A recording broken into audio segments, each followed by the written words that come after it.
الله. Thank you very much. تشکر میکنم. میبخشید. بسم الله الرحمن الرحیم. Before I begin, I want to apologize to the people who speak English here that I'll be speaking shortly in Farsi and then coming to English very quickly, hopefully. از بزرگان انشاءالله تشکر میکنم که تشریف آوردید. قرار شد که بنده درباره سیر این دوره را از اول تا آخر برای شما یک مختصر عرض کنم. خب میخواستم الان یه سری را شروع کنم، حالا گفتم که اگر همینطوری به اصطلاح مثل گزارش های دیگر یا صحبت های دیگر خسته کننده باشه الان شاید خیلی جالب نباشه. پس میخواستم یه جوری دیگه وارد قضیه بشم. سیر را میخوایم از اول شروع کنیم. باید از خود خلقت حضرت آدم شروع کنیم که اول ما خلق الله العقل بود و بعد حضرت آدم، و حضرت آدم هم از میگن که از گلهای مختلف دنیا گلها جمع شده و ایشون با این گلهای مختلف خلق شدن. بعد از اینجا فکر کنم که همین میشه گفت که وظیفه اسلام و دین و به خصوص اسلام مصطفوی که این جامعه المصطفى عهدهدار پیام رسانی اون اسلام می باشد، باید از همین عنصر جهان شمولی شروع بشه.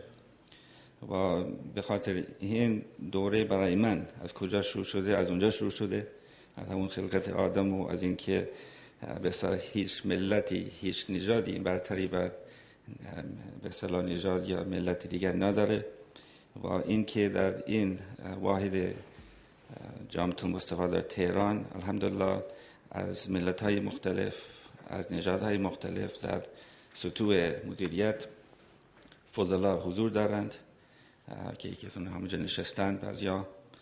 پس از این به اصطلاح این شروع شد و بعد از اون این که الان وظیفه اصلی این چی هست الان خود جناب آقای عطاران انشاءالله توضیح میدن، ولی برای من که میخواستیم این دوستان را که شما جلوی شما میبینید که میخواستیم اینا را دعوت کنیم و جمع کنیم، خب طبیعتا یه چیزی باید تو ذهن انسان باشه قبل از یک کاری. هر حرکتی یک معرفت میخواد. ما من معرفت الا و انت محتاج فیها، ما من حرکت الا و انت محتاج فیها الا معرفه. پس اون معرفتی که در ذهن بنده بود و اون ایده و انگیزه این بوده که این پیامی که ما داریم از اهل بیت علیهم السلام که باور داریم که پیام حق هستش، این مال کسی نیست، این برای همه هست. همونطوری که اهل بیت علیهم السلام شمس الطالعه هستن، به اصطلاح یک خورشید درخشانی که بر همه چیز میتابه. خب باور بنده این بوده که خب با دوستان دیگری که با اون همکاری داشتیم این بوده که این پیام باید به همه رسونده شود. یعنی و به خاطر این دوره را برای من خیلی معنی خاصی داشته که این یه ابتدایی هست که این پیام معارف اهل بیت علیهم السلام را ما منتشر کنیم بدون قید مذهب و بدون قید دین خاصی. بعد این کار چطور شروع شد؟ تقریبا 1 سال پیش تر نوشته شده و اون تر مراحل مختلفی داشته. من فقط میخواستم اون 3 تا هدف اصلی و اولی را که تو اون تر آمده برای شما سریع بخونم. در اهداف اینطوری اومده: 1. ارزیابی وضعیت کنونی اسلام و مسلمانان و دین و متدینین در سراسر جهان و شناسایی چالش‌های معاصر آنان. 2. بهره‌مندی از پیام‌های قرآنی و سنت‌های عقلی و نقلی اسلامی در تحلیل روشمند مسائل جامعه معاصر. 3. و آخرین هدف، بسترسازی جهت ایجاد شبکه بین المللی نخبگان مسلمان برای تبادلات علمی. و بعد از انتخاب موضوع کلی برای دوره‌های کوتاه مدت که این موضوع کلی اسلام با مسائل معاصر می باشد، تصمیم گرفته شد که موضوع امسال عقلانیت و معنویت باشه که موضوع بسیار بسیار خوبی هستش و جهان شمول واقعا، و با این موضوع ما پیش رفتیم و تقریبا 6-7 ماه پیش بوده که ما بعد از اون نوشتن طرح ما رسیدیم به مرحله گذاشتن فراخوان روی سایت های مختلف با کمک این دوست بزرگوار ما. کجا رفت آقای موسوی؟ ما به لیست های مختلف به اصطلاح دانشمندانی که در علوم اسلامی و علوم دینی کار میکنن در سراسر جهان، از طریقشون این فراخوان را رسوندیم به اصطلاح اون لیست های ایمیلی، و اثر اون فراخوان این بوده که ما حدود 62 نفر به سبب ما ارتباط گیری کردند از طریق ایمیل، و این 62 نفر تقاضا و احیانا اطلاعات بیشتری خواستن و تقاضا دادن، گفتن که ما میخوایم شرکت کنیم تو این دوره، که این دوره اول ما اونا رو مختار گذاشته بودیم بین این که تابستان باشه یا همین فصل کریسمس باشه، که بعدن دیدیم که اکثر دوستان همین فصل کریسمس را ترجیح میدن. از اون 62 نفر که تقاضا دادن، 42 نفر اقدام کردن و پروپوزال ها را، چون این دوره پژوهش محور هستش و قرار بود که اینا تحقیقاتی را انجام بدن، 42 نفر پروپوزال ها را ارسال فرمودن. بعد این پروپوزال ها با یک کمیته میشه گفت پذیرش، توسط یک کمیته پذیرش اینا ارزیابی شده. از این 42 نفر 17 نفر پذیرش شدن. ما 15 نفر را میخواستیم ولی 17 نفر پذیرش کردیم، چون دیگه حد زده بودیم که شاید یک ریزشی باشه. از این 17 نفر همونطوری که پیش بینی کردیم 3 نفر متاسفانه نتونستن بیاند. یکی از اونا به علت این که به اصطلاح ما نتونستیم ویزا را به موقع برسانیم، و میخواستم همون یه تذکری اینجا بدم به مسئولین جامعه المصطفى که این وضعیت، این ارتباطی که ندارن با وزارت خارجه باید عوض بشه و این بهبود بشه. یعنی به خاطر اینکه الان خیلی نامناسبه که فردی که ما معرفی کردیم، قبولش داریم، خیلی فاضل بود، این یکی از این خانم‌های امریکایی، نتونستیم ویزا را به موقع بهشون برسونیم و به علت اونشون متاسفانه نتونستن ملحق بشن به جمع دوستان. دیگه بعد از پذیرش همین مراحل بعدی، همین ارتباط گیری و یه مقداری هم ما پروپوزال ها را تعدیل کردیم، یعنی با اون تماس گرفتیم، گفتیم که میخواییم که تو راستای عقلانیت و معنویت باشه. اینا هم خیلی خوب جواب دادند و پروپوزال ها را تغییر دادن، یه خورده اضافه کردن یا کم کردن، و تا اینجا رسیدیم که الحمدلله اینا با بلیط خودشون تهیه کردند و تشریف آوردن و دوره شروع شده. دیگه از این به بعد دیگه آقای مصباحی توضیح دادن که دوره چطور بوده، با اساتید کیا بودن و به اصطلاح چطور شد. ملاقات ها را هم داشتیم که انشاءالله اون بعدن من الان توضیح نمیدم، شاید خود جناب عطاران یا آقای مصباحی انشاءالله اضافه کنن. پس این شده به اصطلاح سیر اجمالی و کلی از خلقت حضرت آدم علیه السلام تا این دوره فعلا. میخواستم یه چند جمله را با اجازه شما انگلیسی بگم. البته من نباید بگم به اجازه شما، چون انتظار ما این هستش که به اصطلاح اینجا جامعه المصطفى العالمیه هستش. این صفت العالمیه اقتضا دارد که همه معاونین و بزرگان در این جامعه، خب در حالی که خود اسم جامعه به انگلیسی همه جا نوشته میشه، خب حداقل فعلا در این وضعیت کنونی که انگلیسی متاسفانه الان زبان بین المللی هستش، که انگلیسی بلد باشن. پس انشاءالله با این قسمت را با اجازه یا بدون اجازه شما ما میخواییم که به انگلیسی برای دوستان بگیم. I just wanted to sum up very quickly some of the key ideas, maybe in about 5 to 7 minutes, hopefully not longer, with regards to what we've gone over in this course or in this short-term research program, as it was called. with respect to intellectuality and spirituality. I wanted to start by just basically saying that, man is defined by rationality. This is very clear.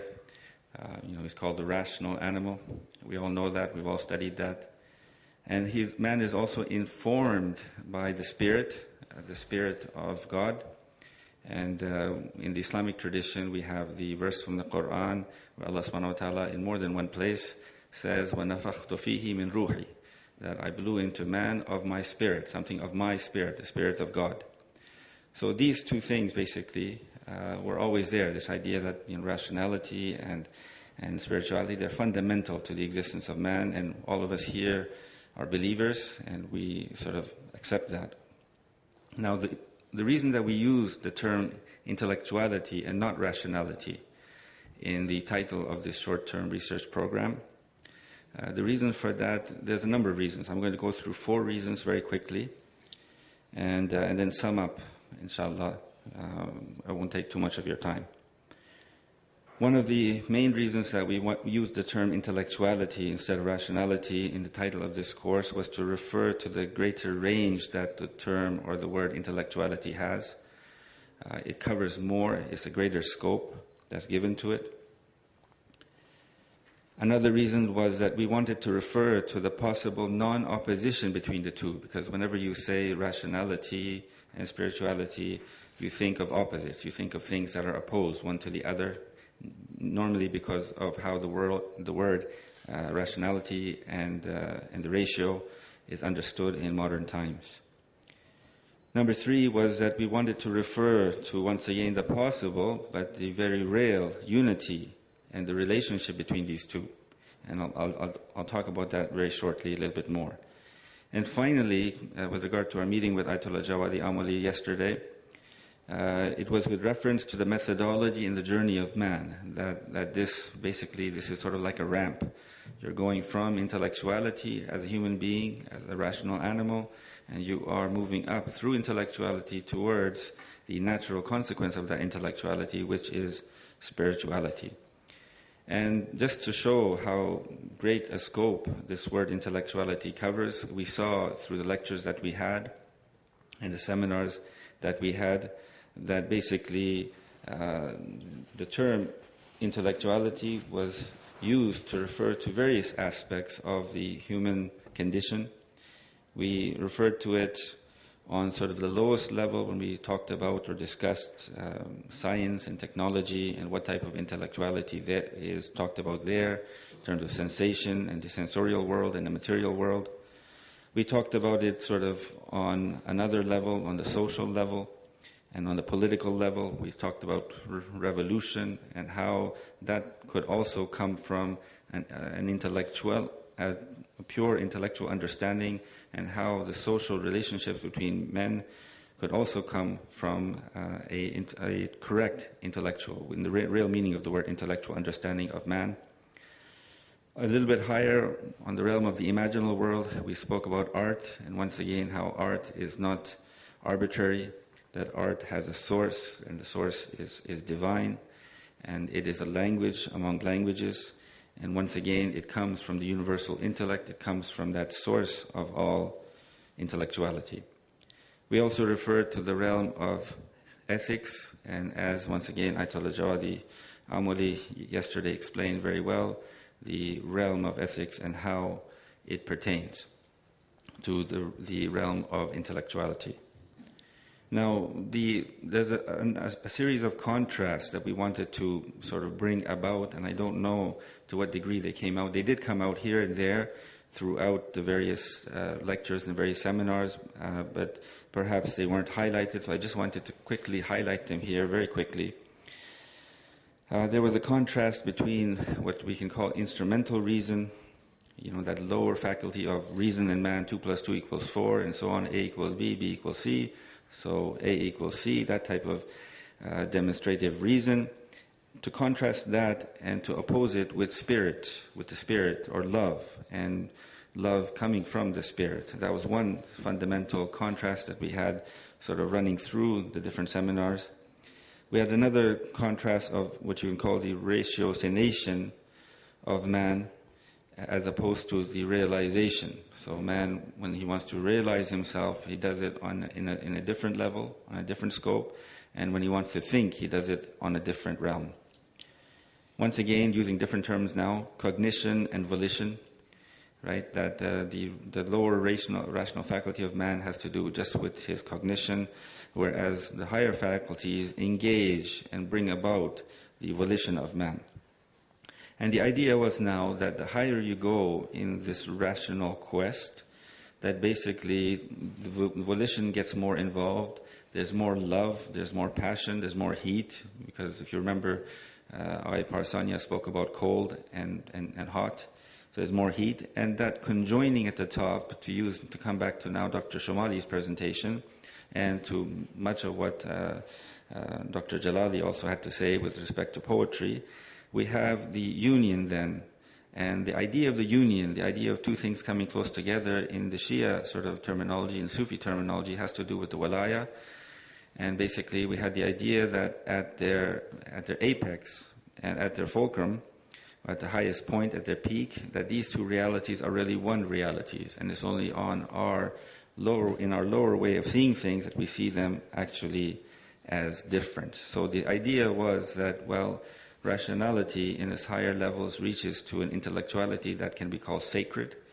And that sacred intellectuality is actually the coming together, is a conjoining, the communion. It's actually the identity between the spiritual and the intellectual. And from the point of view of Islam, and certainly from the point of view of mysticism, and I would even be as daring enough to say that for all the mysticisms, really, that's really the fundamental idea, is to get to that realization where these things are actually one, and they're not different, and they become a part of a person's being, and both a person is their intellectuality, their passion and their thinking is not separate; it's all one. So that was basically a very short summary of sort of some of the ideas that were running through the different seminars and that were presented by scholars who were experts in their own right. And I would hope that we would be able to sort of reflect further on this, and I would hope, as I have been trying to speak privately to all of you and trying to talk about your proposals and how you can connect them to this topic, because we want to bring these threads out and have them studied and thought about more and more properly referenced as well. So with that, I wanted to end basically this short introduction, or this short sort of summation of what we've been doing over the last 26, 27 days. I want to thank you for your interest, and we'll see you after this when it's finished. Assalamu alaikum wa rahmatullah. با تشکر از جناب آقای شجاع. عرض شود که این برنامه هم 25-26 روزه‌ای که جناب آقای شجاع میرزا فرمودن که در روز اول با صحبت‌های پربار حضرت آیت الله عرافی ریاست محترم جماعت مصطفی شروع شد و با صحبت‌های بسیار شیرین حضرت آیت الله جوادی آملی دیشب به پایان رسید. مورد استقبال همه این جمعی که حضور دارند قرار گرفته، اما خواستیم نظرات این دانشپژوهان رو از خودشون جا بشیم. دعوت کردیم که حداقل 2 نفر از این دوستان ما برای ما یه صحبتی داشته باشند. از آقای از آقای اکسل دعوت کردم که بیاد. ایشون گفتش که دکتر اسماعیل من چی بگم؟ گفتم هر چی دلت میخواد صحبت کن، مشکلی نیستش، هر شود که. و ایشون قبول کردند. یه 10-15 دقیقه انشالله صحبت‌های آقای اکسل انشالله استفاده میکنیم. I would like to just say in this program that began around 25-26 ago with the speech of Ayatollah Arafi and concluded last night with the speech of Ayatollah Jawadi Amali was beneficial to all of us. I think all, including myself, benefited extremely from every part of this program, but we thought it would be essential for the participants to contribute to this discussion. Having asked 2 representatives to talk, I asked Axel to have a short 10 minutes, 15 minutes talk, and he said, what should I say, Dr. Misbah? I said, whatever you wish. So it would be great to have him here to contribute to the whole idea and of the program. Please, Axel, can you come? Thank you very much. Yeah, go ahead. آقای اکسل از همونطوری که از خدمتتون مسیحی هستند، از دانشگاه هاروارد هستند و تحقیقاتشون در اسلام و مسیحیت هست، فلسفه تطبیقی به خصوص.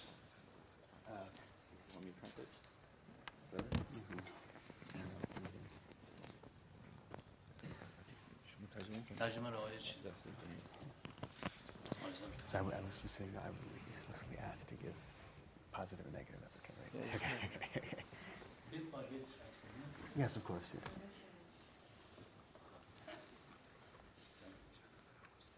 Kevin McConaughey.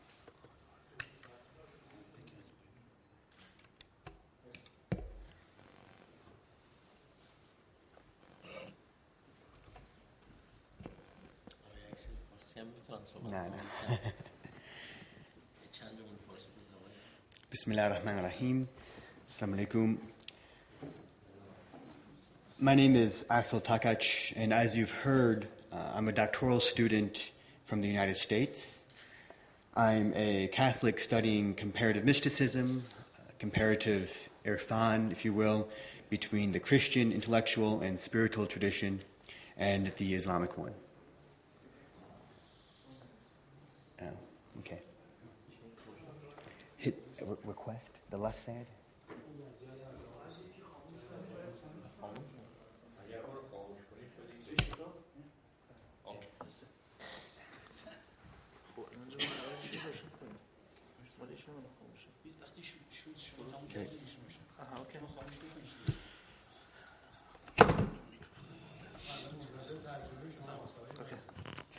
Want me to start? Yes, you repeat it.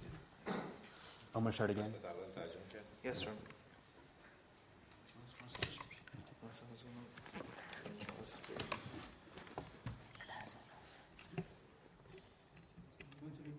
I will. And then when it switches off, though.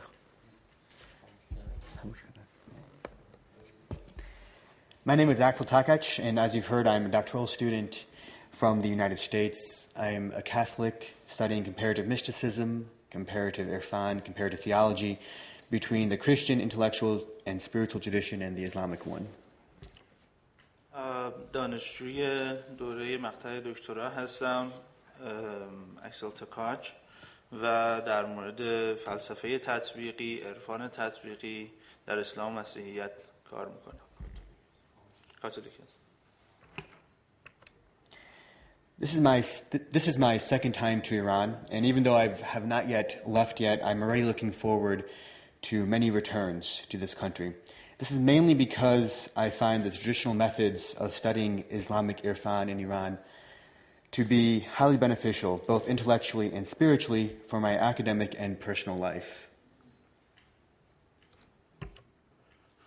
بار دومی هست که به ایران سفر میکنم و امیدوارم که خیلی بارهای بیشتری هم انشالله به ایران سفر بکنم و بسیار مفید بود این دوره برای در واقع تحقیقاتم در مورد عرفان اسلامی. Among scholars, the discipline of philosophy and irfan as a way of life, I find, has never really ended in Iran. And there are many professors, experts, and masters who have been trained traditionally in Iran and who have a lot of knowledge to share. The teachers in Iran and the method of study are very close to the Catholic intellectual tradition of theology, which has been defined as a faith that seeks to understand, and thus is also a spiritual as well as an intellectual journey.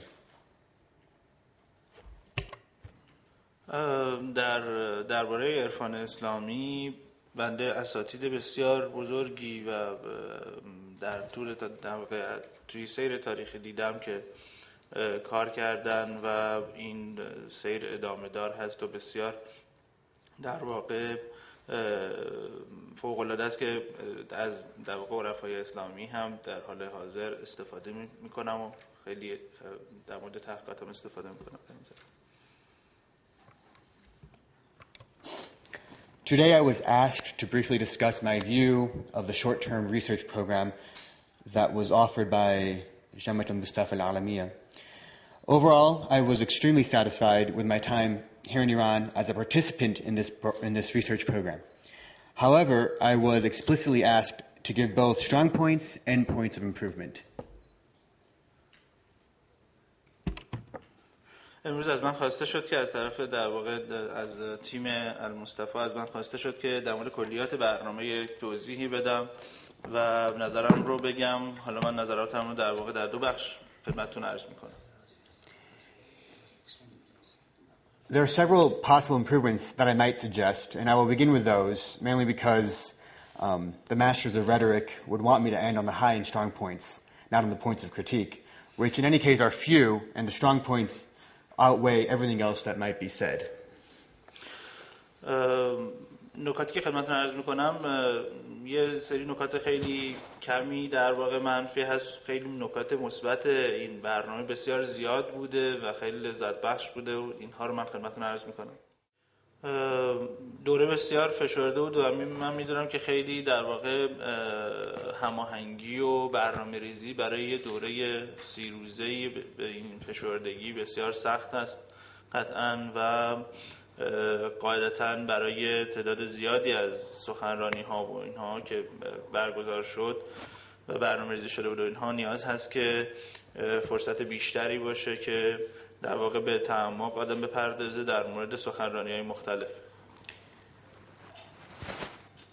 Now, personally and concerning pedagogy, I've been trained, I study in the West and America, in the United States, where most of my academic coursework is lecture-based, and there are many PowerPoints as well. But the reason why I personally would like to come to Iran to study is to actually learn Islamic irfan, Islamic philosophy, mysticism, in a more traditional manner, to get away from maybe the dry methods and uninspiring methods that are found in Western academia. بنده خب در دانشگاه‌های غربی تحصیل کردم و با همون سیستم و جلو رفتم و اینها، ولی اون نکته‌ای که در واقع برای من خیلی باعث انگیزه جدی شد که بیام به ایران و تحقیقاتم رو اینجا ادامه بدم این بود که عرفان اسلامی رو در شکل سنتی خودش دنبال بکنم. In Western academia, many times we see PowerPoints, we read books about the Islamic intellectual tradition, Islamic intellectual history, but we very rarely are able to engage texts in a traditional manner. In fact, personally, I have learned the most about Islamic irfan from this traditional method, since thankfully my advisor in the United States studied in Iran for several years before the revolution, and he offers courses that are based on this traditional method of reading texts. روش‌هایی که قاعدتاً ما توی شکل آکادمیک غربی در واقع مطالعه می‌کنیم اینها بر اساس پاورپوینت، بر اساس روش‌های مختلف، اون چیزی که خیلی اهمیت بیشتری داره بررسی متون هست و همینطور خب استاد راهنمایی هم که من داشتم در دانشگاه اونجا خیلی این راهنمایی رو به صورت جدی مطرح میکرد که بنده مطالعاتم رو بر مبنای متون اصیل عرفانی دنبال بکنم و بنده در واقع خیلی راغب شدم که اینها رو در ایران دنبال بکنم. When I was here in July this last summer, I was able to study this way in a traditional format. I was able to study this way with my advisor in the United States. And that said, I personally would have preferred this traditional format that is text-based, reading text together in smaller groups, where the professor or the teacher would give commentary on certain paragraphs in a traditional method, which I find in general lacking in Western academia, and one that Iranian teachers still have to offer. تابستان گذشته که من به ایران سفر کردم این رو دیدم که خیلی در واقع ارزش داره که ارزش جدی داره که ما به صورت متن محور جلو بریم و تفاسیر و نظرات مختلف اساتید رو بر روی متون داشته باشیم و این رو من به عنوان یک نقطه قوت جدی در واقع روش بررسی علوم در ایران می‌بینم در مقابل در واقع روش‌های آکادمیک غربی. In my opinion, this method would allow for a more particular and detailed understanding of a certain topic. And I will give one example, for instance. In many of the lectures with the standard introduction to Irfan, we discussed, as an example, the Zahir and the Batin. این روش رو من در موضوعات خاصی بسیار ارزشمندتر و مفیدتر به صورت خاص میبینم که حالا من این چند تاشون خدمتتون عرض میکنم. به طور مثال ما یکی از موضوعاتی که در موردش صحبت کردیم و بررسی کردیم موضوع ظاهر و باطن بوده. We discussed this several times, we had questions on it, and even disagreements and discussion. But throughout the month, we never read an example of a Zahiri or Batini tafsir or a mystical explanation that concerns the Zahir and the Batin. We just talked about it. It would have been helpful to actually read a text that engaged it. خب ما در مورد در خلال در واقع سخنرانی‌های مختلف و بحث‌های مختلفی که داشتیم در مورد بحث و موضوعات ظاهر و باطن زیاد صحبت کردیم و زیاد شنیدیم، ولی موضوع جدی که وجود داره این هست که ما در واقع به متونی که در مورد ظاهر و باطن میپردازه و تفاسیری که از اونها موجود هست بتونیم بپردازیم و اونها رو بررسی بکنیم. So with all that said, I'd like to continue with some of the strong and positive points that about the program. همینطور من حالا میخوام در واقع به نکات جدی و مثبت برنامه بپردازم. برنامه کوتاه مدتی که خدمتتون میدم. First and foremost, questions and discussion were often encouraged, and a lot of the time, that was when we were able to learn the most. When we asked more and more questions or discussed various details among each other afterwards, this is when we would go into the particulars of a subject, going deeper into a certain matter beyond just the superficial and introductory points. به طور معمول در خلال سوالات مختلفی که پیش می اومد در مورد سوال و جوابای مختلفی که در هر بحث یا سخنرانی بود، بله این با سوال و جواب ها باعث می شد که در واقع به عنوان مشوقی باشه برای اینکه ما به عمق مطلب بیشتر نزدیک بشیم و جزئیات بیشتری از مطلب به دست بیاریم. Next, we were able to meet individuals, that is, fellow participants, my colleagues here, from a variety of cultural, religious, and academic backgrounds, which allowed us to exchange ideas, enable us to learn from each other, and discuss the ways intellectuality and spirituality play a major role in the different subjects of the Islamic humanities. همینطور همکاران دیگری هم که در واقع شرکت کنندگان دیگری هم که در این دوره حضور داشتن به جهت اینکه در مورد موضوعات متنوع توی حوزه معنویت و عقلانیت کار کرده بودن این فرصت رو به دست میداد که ما بتونیم در مورد موضوعات مختلف این حیطه هم با همدیگه بحث بکنیم و خیلی فضاهای جدیدی برای ما روشن بشه. Furthermore, from among all of the professors who were giving lectures, we were able to be introduced to specialists from our various fields and other fields that are related to the Islamic intellectual and spiritual tradition. All of us now have a connection to Iran that we had not had before. در خلال در واقع اساتیدی که دعوت شدن برای این برنامه ما با متخصصینی در حوزه عرفان و در حوزه در واقع اخلاق و معنویات آشنا شدیم و این قطعاً یک گام جدی بود برای اینکه ما ارتباط بسیار بهتر و قوی‌تری انشاءالله با در واقع فضای علمی ایران ما بتونیم داشته باشیم. This allows us to share our work and ideas from afar and to travel back to Iran to continue our studies, inshallah, which I know many of us, including myself, hope to do. My own course of study and my own area of focus requires me to return to Iran as often as possible and to spend a year or more here in addition to many summers. بنده قطعا در مورد پیشرفت برنامه علمی و تحقیقاتیم نیاز دارم که بارهای بیشتری به ایران مراجعه بکنم و سفر بکنم و استفاده بکنم و خیلی از ماها در واقع علاقه‌مندیم که انشالله این سفرها رو ادامه بدیم و بتونیم خیلی بیشتر بهره ببریم از فضای موجود علمی در ایران. So between meeting the participants, my colleagues, and various lecturers and professors, I think now what's most important about this program is that we have now connections and relationships with students from around the world, professors in Iran, by which we can share ideas and communicate. I know personally, and many others have said this, we've run out of business cards and giving out our email all the time to stay in touch, which is very helpful. I think one of the most important aspects of this program is creating connections international connections, especially back to Iran.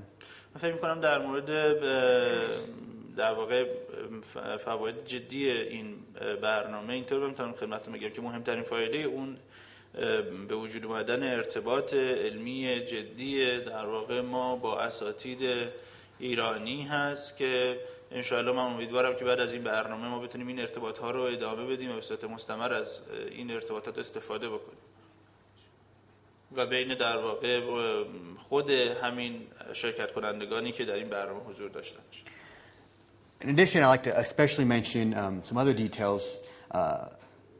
The intense organization to get us where we needed to be and on time was amazing, actually.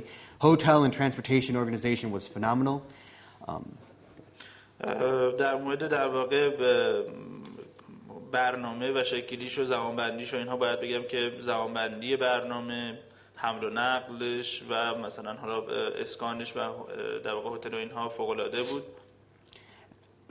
I think we owe many of the organizers dealing with the details on the ground, dealing with all these details, a big thank you for, it's not an easy task to get a group of academics to be in the lobby on time at 8:30 every morning. Very difficult, actually. And I would actually